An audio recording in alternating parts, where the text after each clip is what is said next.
Have you ever watched the sun rise slowly over the horizon, painting the sky with gentle hues of gold and pink? It's a breathtaking moment, a reminder of how every phase of life carries its own beauty and purpose. Yet, as the day ages, clouds may gather, and the brightness fades into twilight. Aging is much like that sunrise. It holds promise, wisdom, and warmth, but it can also bring uncertainties and challenges.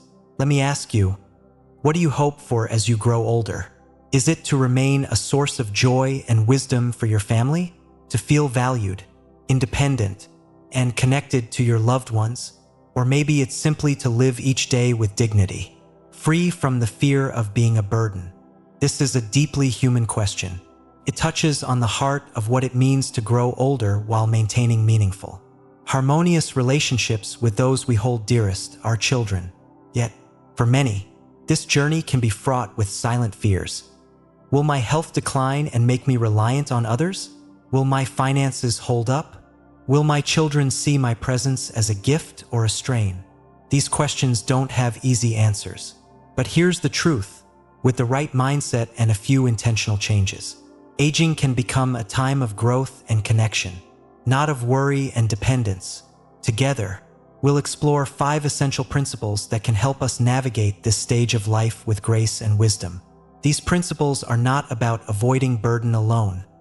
They're about fostering joy, understanding, and deeper bonds with your family. So, as we embark on this conversation, I invite you to imagine this as a shared journey. Picture us sitting across from each other, perhaps with a cup of tea in hand, talking honestly and openly about life, its lessons, and its possibilities.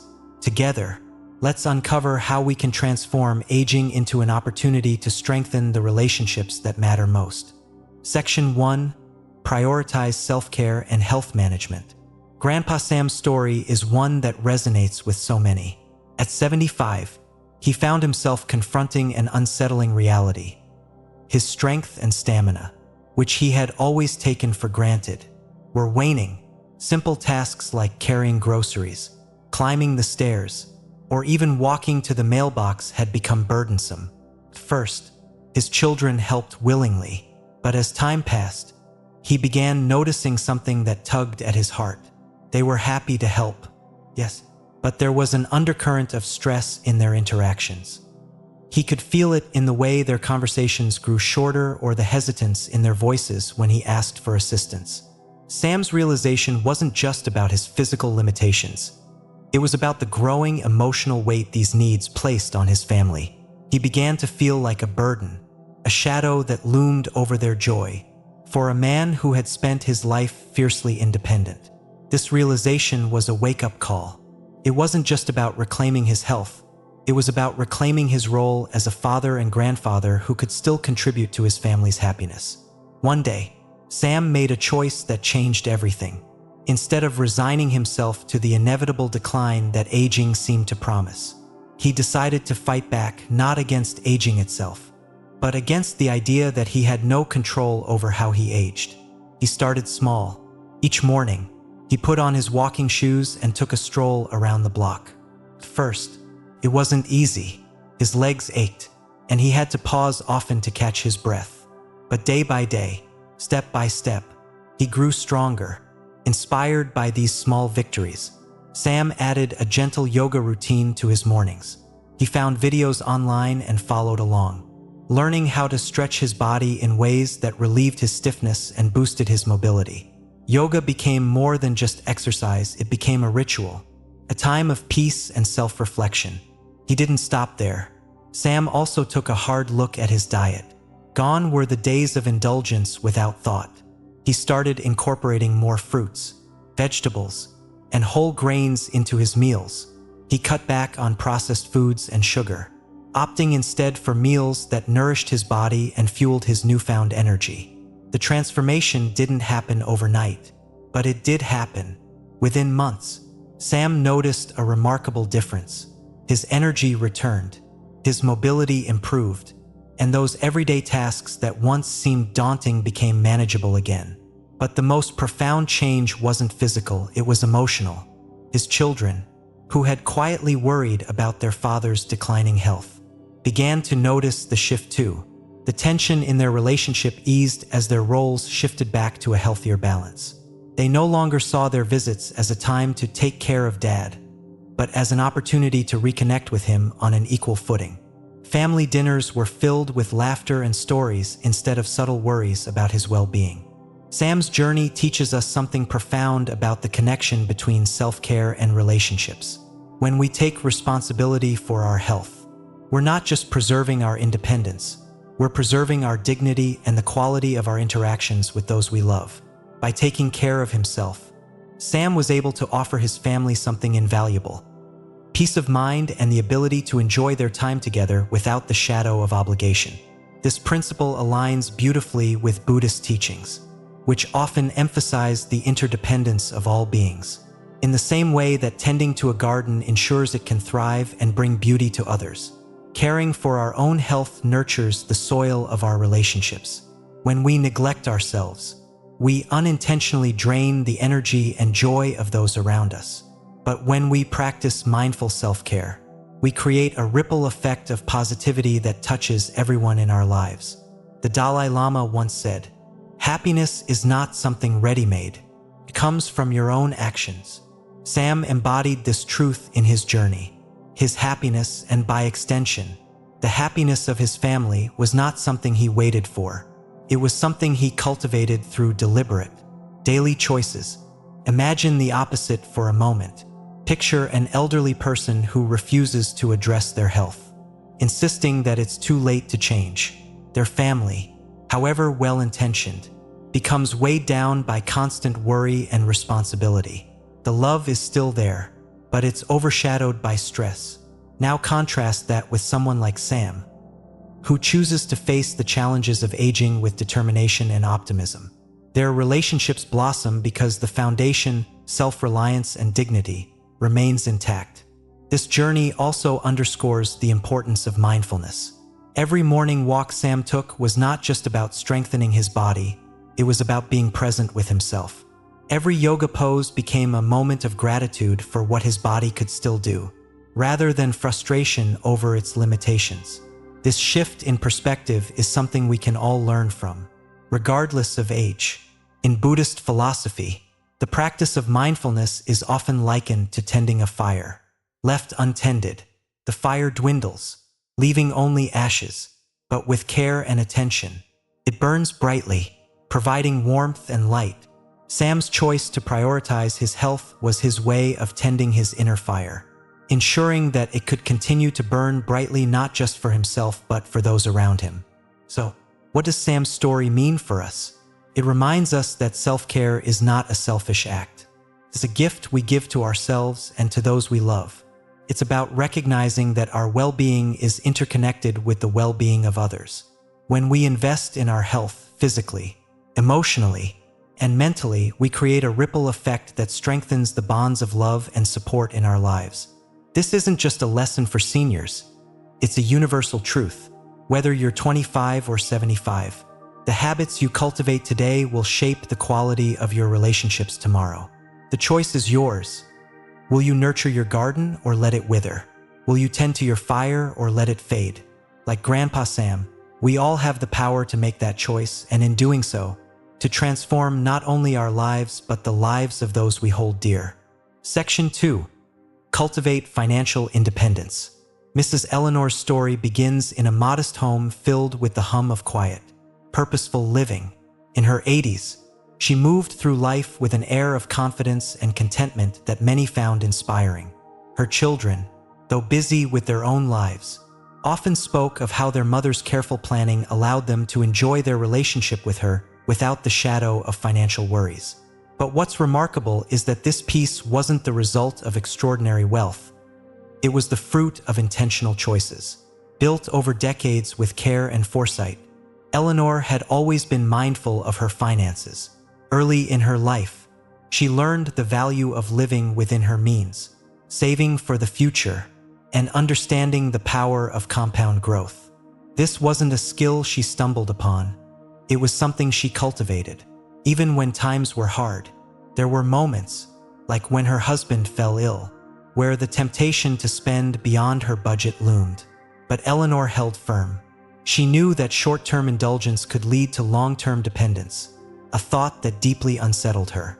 When her husband passed away, Eleanor found herself facing the daunting reality of living on a fixed income.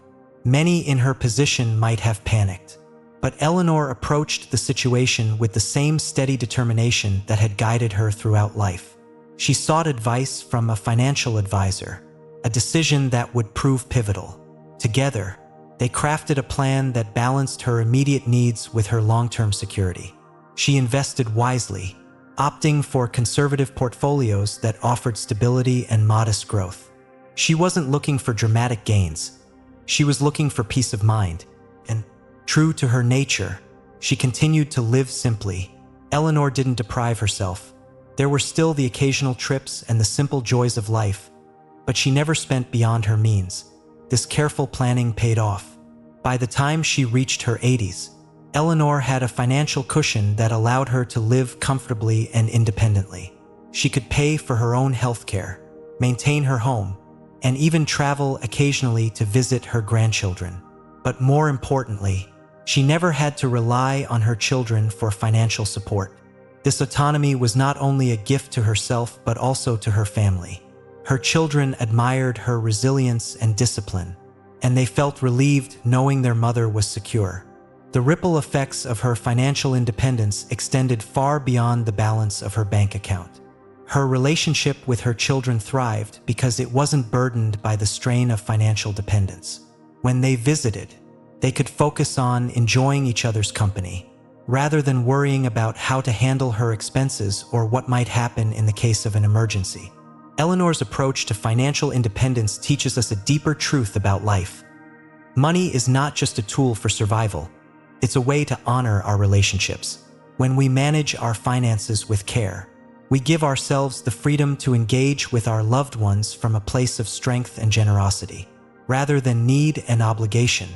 This principle mirrors the Buddhist concept of right livelihood, which emphasizes living in a way that is ethical, sustainable, and mindful.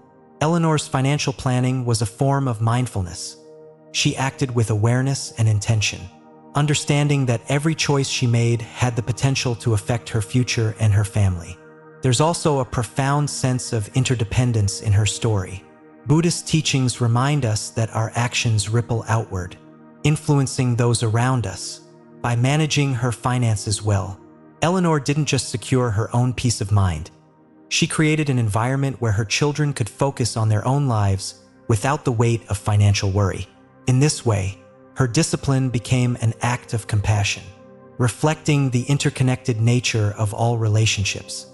But Eleanor's journey also highlights the importance of taking action. It's easy to feel overwhelmed by the complexities of financial planning, especially later in life. Yet, Eleanor didn't let that stop her. She sought guidance, asked questions, and committed to learning, a mindset that any of us can adopt. In today's world, resources for financial literacy are more accessible than ever. Platforms like YouTube, blogs, and online courses offer tools for budgeting, investing, and retirement planning.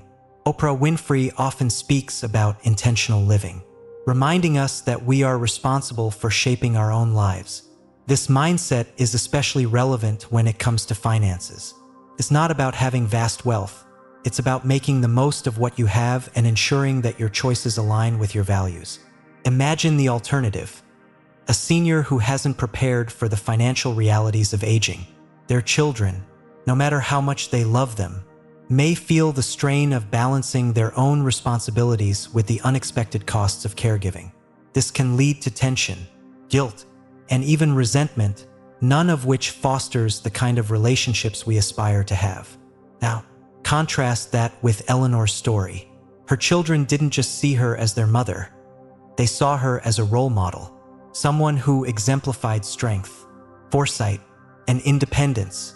Her financial stability allowed her to engage in life with dignity and grace, setting a powerful example for future generations. Financial independence is not merely a practical matter. It's a spiritual one. It asks us to reflect on what we truly value and to act with intention. It challenges us to move beyond fear and procrastination, taking steps that honor both our present needs and our future aspirations. As we reflect on Eleanor's journey, we're reminded that financial planning is about much more than numbers on a spreadsheet. It's about creating a life that reflects our priorities, respects our relationships, and allows us to contribute to the world in meaningful ways. In this sense, it becomes an act of mindfulness, compassion, and wisdom, principles that are at the heart of a life well lived. The question we're left with is this: how can we apply these lessons to our own lives, whether we're just starting to plan for the future or reevaluating our current path? There's always room to cultivate greater awareness and intention in how we manage our resources. And in doing so, we can create not just financial stability, but a legacy of love, trust, and independence that will inspire generations to come. Section 3. Respect your children's time and space. Uncle Jack's story is a reflection of something many families experience but rarely talk about openly. Jack, a retiree in his early 70s, had always been a family man. After retiring, he found himself with an abundance of free time, something that felt both liberating and disorienting. Naturally, his thoughts turned to his children and grandchildren. He began visiting every weekend, eagerly arriving with stories to share and a longing for connection. First, his family welcomed him warmly, glad to spend time together. But over time, the weekly visits began to feel less like a joy and more like an obligation. It wasn't that Jack's family didn't love him. They adored him, but their lives were busy, filled with work, school, and the whirlwind of modern-day responsibilities. The consistency of his visits, no matter how well-meaning, started to take on the weight of expectation. His children felt torn. They didn't want to hurt his feelings, but also struggled to manage the demands of hosting him so frequently. The unspoken tension grew, creating a distance in their once close relationship. Jack, sensitive to the subtle changes in his interactions with his family, began to feel something was off. He couldn't quite pinpoint it, but he noticed that his children seemed less enthusiastic and more distracted during his visits. He wondered if he had done something wrong or if they no longer wanted him around. The thought broke his heart, but he wasn't the type to ignore what his instincts were telling him. One day, during a quiet moment with his daughter, he decided to bring it up. "I've noticed you seem a bit stressed lately when I come over. Is everything okay?" His daughter hesitated, not wanting to hurt his feelings, but eventually admitted that while they loved having him visit, the frequency made it hard for them to balance their other commitments. She assured him that he was always welcome, but suggested they work together to find a schedule that suited everyone. That conversation, though difficult, became a turning point for Jack. He realized that his frequent visits, born out of love and a desire to stay connected, were unintentionally creating strain. It wasn't about whether his family cared for him, they did deeply, but about finding a balance that respected their time and space as well as his own. Jack took this to heart. Instead of showing up every weekend unannounced, he began calling ahead to ask when would be a good time to visit. He also explored other ways to stay connected without being physically present. He learned how to use video calls, something his grandchildren were more than happy to help him set up. And he started sending little notes or photos to keep in touch. These changes not only alleviated the unspoken tension, but also revitalized his relationships. His visits became something everyone looked forward to, rather than a recurring obligation. This shift highlights a profound truth about relationships. They thrive on mutual respect and consideration. Jack's willingness to listen and adapt didn't just improve his connection with his family, it deepened it. By respecting their boundaries, he showed that he valued their needs as much as his own, creating a dynamic rooted in mutual understanding rather than expectation. The wisdom of this story aligns beautifully with Buddhist philosophy, which teaches the importance of equanimity, a balanced state of mind that allows us to approach life's relationships with compassion and understanding.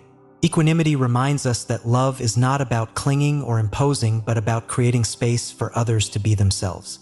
In respecting his children's boundaries, Jack embodied this principle, allowing their relationship to flourish in a way that was healthy and sustainable. There's also a parallel here to the concept of non-attachment. Non-attachment doesn't mean indifference. It means letting go of the need to control or dictate how relationships unfold. Jack learned to let go of the idea that love meant constant presence and instead embraced the idea that love could take many forms, sometimes in person, sometimes through a call or a message. This flexibility brought him closer to his family, not further away. In today's world, technology offers endless opportunities to stay connected while respecting physical boundaries. Video calls, shared photo albums, and even group chats allow families to bridge the gap of distance or busy schedules. Jack's willingness to embrace these tools showed his family that he valued their time and was willing to meet them halfway. It's a reminder that staying connected doesn't always require being physically present. It requires intentionality and thoughtfulness. This story also brings to mind the principle of simplicity, something Steve Jobs often championed in his work. Simplicity is not just about minimalism. It's about focusing on what truly matters and eliminating unnecessary complications. In his interactions with his family, Jack discovered that simplicity, quality time over quantity, meaningful gestures over grand displays, created a more profound and lasting connection. As we reflect on Jack's experience, it's clear that respecting others' time and space is not just an act of courtesy. It's an act of love. It acknowledges that every relationship is a partnership, requiring balance and mutual care. By creating space, we allow others to come to us willingly, fostering relationships that are genuine and heartfelt. This principle is something we can all apply in our lives, whether with family, friends, or colleagues. It invites us to ask ourselves, are we truly listening to the needs of those around us? Are we offering our presence as a gift? Or are we unintentionally creating a sense of obligation? When we approach relationships with respect and understanding, we create an environment where love can grow naturally, free from the weight of expectations. Jack's journey reminds us that relationships, like gardens, need room to breathe and grow. By tending to them with care and mindfulness, we cultivate connections that are not only beautiful but enduring. In the end, it's not about how often we're present, but how deeply we connect when we are. Section 4. Maintain emotional stability and independence. Aunt May's story begins with loss, a chapter of life that many face but few are fully prepared for. After the passing of her husband, May found herself adrift in a sea of unfamiliar emotions. For decades, her life had revolved around her partner, their shared routines, and the quiet comfort of companionship. Suddenly, the center of her world was gone. The house felt emptier, the evenings longer, and the once small tasks they shared now loomed large in her solitude. In those early months of grief, May did what many might do. She turned to her children for solace. She called them often, sharing her worries, her sadness, and the aching silence of her home. First, her children, deeply empathetic and loving, were there to support her without hesitation. They visited frequently, reassured her, and tried to fill the void. But as the weeks turned into months, something subtle began to shift. The conversations grew shorter, the visits less frequent. May noticed that her children seemed distracted or hesitant, and she couldn't help but feel a pang of guilt. She began to wonder if her grief had become a burden too heavy for them to carry. One evening, after a particularly quiet day, May found herself reflecting on a thought her husband used to share. Happiness is something you grow yourself. It doesn't come from someone else's garden. She realized that while her children's support was invaluable, it wasn't their responsibility to rebuild her life. The weight of her happiness was hers to bear, and the best way to honor her husband's memory was to find strength within herself. That night, she made a quiet promise to take the first steps toward reclaiming her emotional independence. The next morning, May joined a local community group for seniors. It wasn't easy. Walking into a room full of strangers felt daunting, and the first meeting was filled with polite small talk rather than meaningful connections. But she persisted. Over time, these gatherings became a source of warmth and companionship. She began to look forward to their shared activities, bingo nights, gardening clubs, and even a book club that introduced her to stories she never would have picked up on her own. Inspired by the creative hobbies of some of her new friends, May decided to try painting.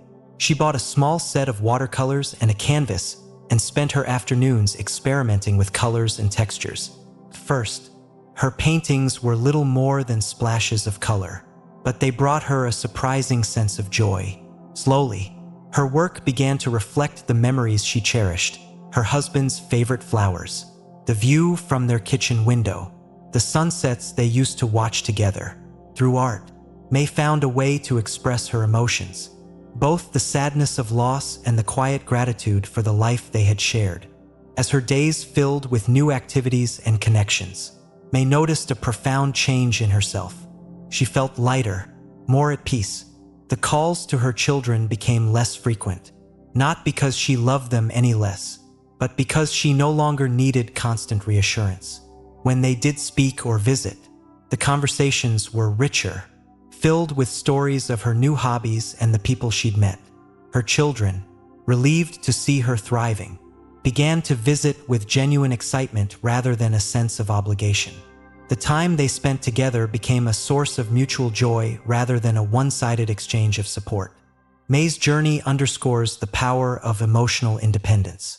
By taking responsibility for her own happiness, she not only improved her own quality of life, but also strengthened her relationships with her family.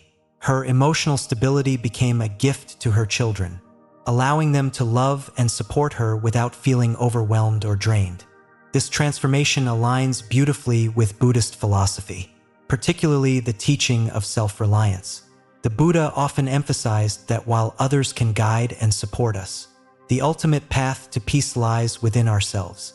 May's decision to cultivate her own happiness reflects this principle. Rather than seeking external solutions to her grief, she turned inward and found strength in her own actions. Her story also highlights the practice of mindfulness and gratitude. Each brushstroke in her paintings became an act of presence, a way of anchoring herself in the moment rather than dwelling on the past. Through her art and her new relationships, she found a way to shift her focus from what she had lost to what she still had. This shift is a cornerstone of emotional resilience, acknowledging the pain of loss while also embracing the beauty of the present. Gratitude, another deeply Buddhist principle, played a significant role in May's journey.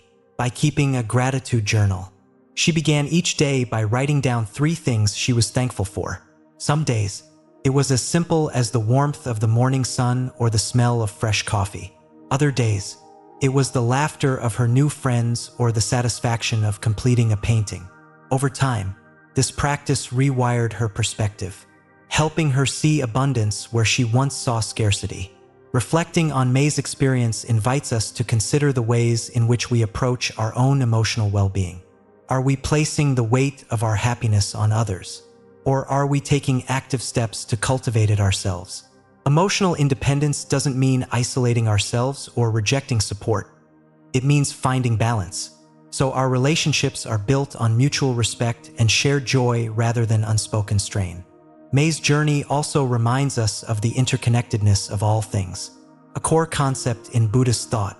Her decision to engage with her community and pursue creative outlets didn't just benefit her.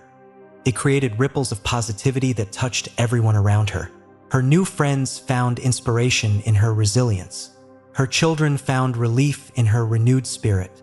And May herself found a sense of belonging that extended beyond her immediate family. In the end, May's story is not just about overcoming grief. It's about embracing life in its entirety, the losses, the joys, and the quiet moments in between. Emotional independence is not a destination but a practice, a daily commitment to finding peace within ourselves so we can share it with those we love. May's path reminds us that even in the face of loss, there is always room for growth, connection, and gratitude. Through mindfulness, creativity, and community, she transformed her life into something beautiful, proving that the journey inward is often the most rewarding one of all. Section 5. Communicate openly and honestly. Grandma Lila's story begins with a subtle but familiar tension. At 82, she had lived a full and vibrant life, filled with family gatherings, cherished friendships, and a deep sense of purpose.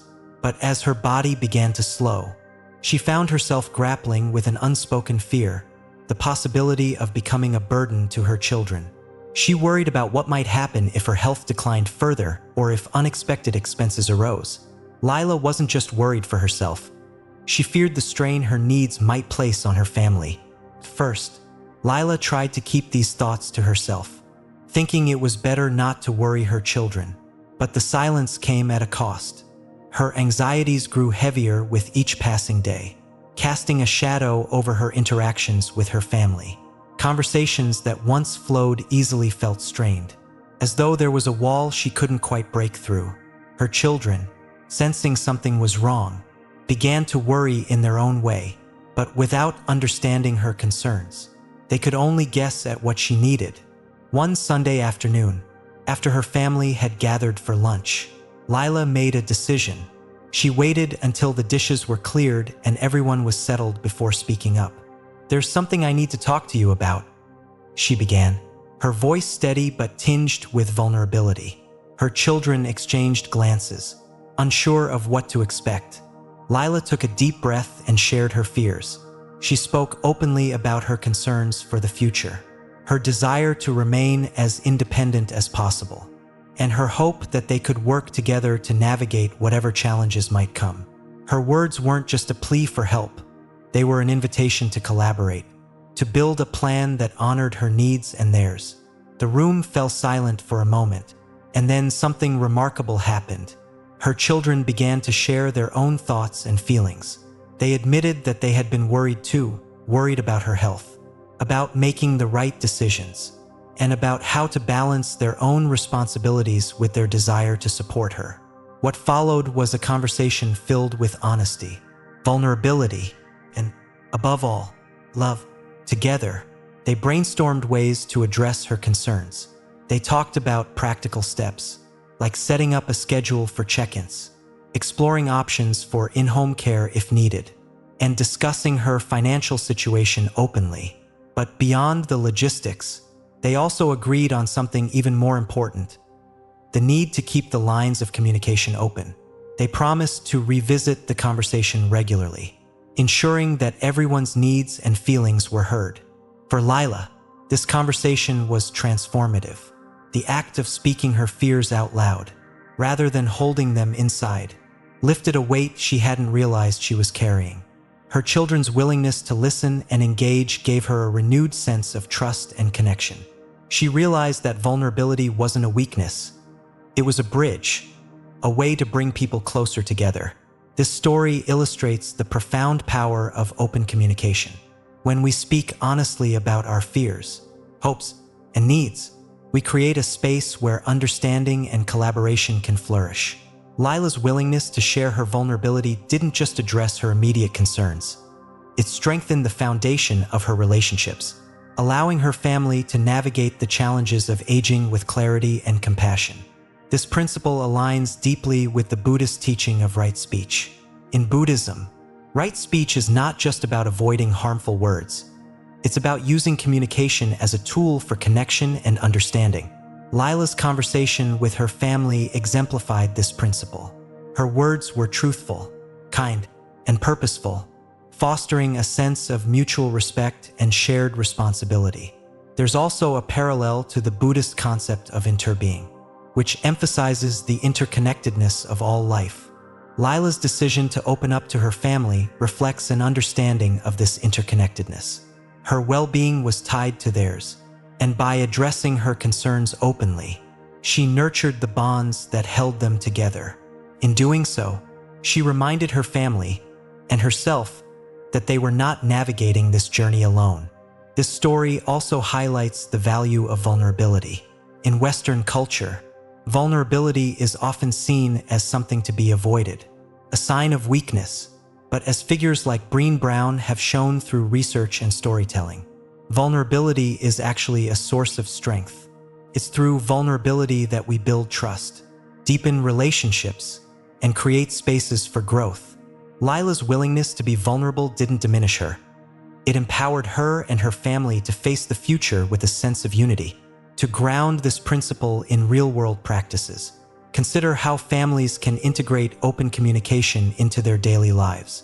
One approach is to establish regular family meetings, where everyone has a chance to share updates, voice concerns, and celebrate successes. Technology can also play a role. Group chats, video calls, and shared calendars make it easier to stay connected and aligned, even when physical distance is a factor. A particularly inspiring modern example of the power of open communication comes from Warren Buffett, one of the world's most successful investors. Despite his immense wealth, Buffett is known for his simplicity and transparency, particularly in his family relationships. He has spoken openly about the importance of clear communication, whether in business or at home, and his approach offers a valuable lesson. When we communicate with intention and integrity, we build trust that transcends challenges. Lila's story, combined with these broader insights, reminds us of the importance of addressing life's uncertainties with courage and honesty. Aging, like any other stage of life, comes with its share of challenges. But when we approach these challenges with an open heart and a willingness to engage in meaningful dialogue, we create opportunities for growth, connection, and mutual support. This isn't just about solving problems. It's about nurturing the relationships that sustain us. By sharing our fears and hopes, we invite others into our journey, strengthening the bonds that hold us together. And in doing so, we honor the Buddhist teaching that peace and understanding are not things we achieve alone. They are the result of our shared efforts, built one honest conversation at a time. And here we are, at the end of this conversation, but perhaps, in another sense, it's just the beginning. We've explored the keys to maintaining independence and nurturing loving relationships with your children, taking care of your health, cultivating financial stability, respecting their time and space, fostering emotional resilience, and, above all, communicating openly and honestly. But beyond the principles, let's return to the heart of the matter.